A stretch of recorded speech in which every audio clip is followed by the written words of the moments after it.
That was a 18-foot, 10-inch weld, and I would say it took about 30, 45 minutes to do right in that range. Yes, sir. So it's a lot better of an approach than it is to do it by hand. It's a lot steadier than it would be by hand, and it comes out looking a lot cleaner, in my opinion.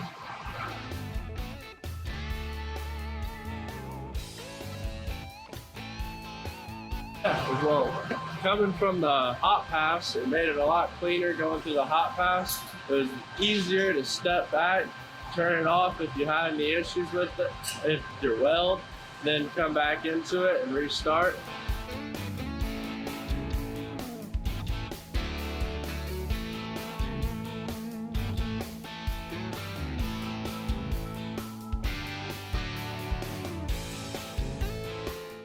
It seemed to be on the cap a lot cleaner than it would be by hand. It's a lot easier to sit there steady with it when you're not holding it. You get a lot hotter if you're getting close to it. You're able to take a step back, cool off, step down, drink a drink of water, walk around, see where you are on the weld. You're able to step back and kind of adjust your different settings while you're running, and then come back into it to where you know that you're running just crispy and just perfect.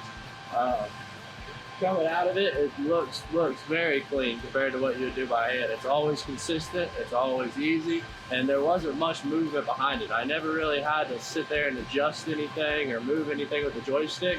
If you have a little spot in your bevel that creases out or creases in, you're able to control that and come back into it like you would by hand. But if you have a very even, straight bevel, it runs smooth and consistent all the way through with no side-to-side movement other than what you already planned on. So I would give it a 10 out of 10. I'm very happy with how it came out and look forward to using it some more.